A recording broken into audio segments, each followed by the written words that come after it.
বিপ্লব 2018 তো দরকার ছিল, কারণ কমিউনিস্টরা বলতো বিপ্লব দীর্ঘজীবী হও, বিপ্লব দীর্ঘজীবী হও, আর বিপ্লব চলে এসেছিল।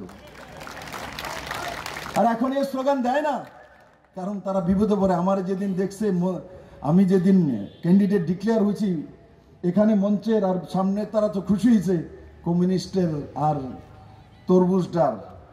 তরমুজদার কমিউনিস্টের এদের ঘুম গেছে গা, জ্বর উঠে গেছে। আর জ্বর এমন ওটা উঠছে, আমি বলেছি যে টাউন হলে পার্টি কার্যক্রমে যে পশ্চিম আসনে 1 লাখের নিচে বিরোধীদের রাখতে হবে, প্রতি বিধানসভায় 3000-এর উপরে যাতে ভোট না যেতে পারে। আমার নামে নালিশ লিখছে চিফ ইলেকশন কমিশনের কাছে দিল্লিতে। বিপ্লব দেব এই কথা কইছে। আরে তো মোদিও তো কইছে এইবার 400 পার, আর কংগ্রেসকে 50-এর নিচে, ওন মোদির নামও লিখবো?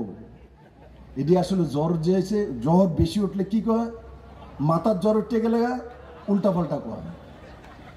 জ্বর এমন উল্টা উঠছে, 405-এর উপরে জ্বর উঠছে, এখন উল্টা পাল্টা কয়।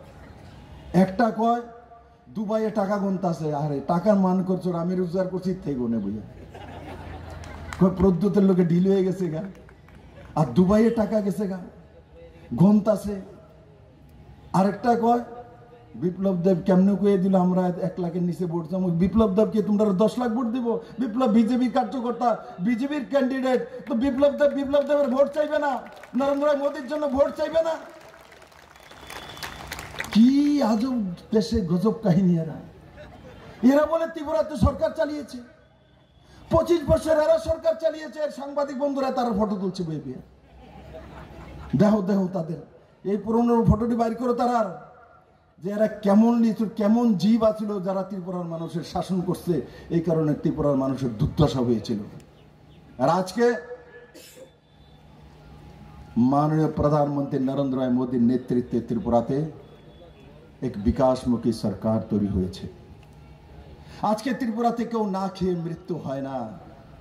কারণ কি, নরেন্দ্র মোদী সবার জন্য, গরিবদের জন্য 5 কিলো প্রতি ব্যক্তি চাউল মাসে ব্যবস্থা করে রেখেছেন।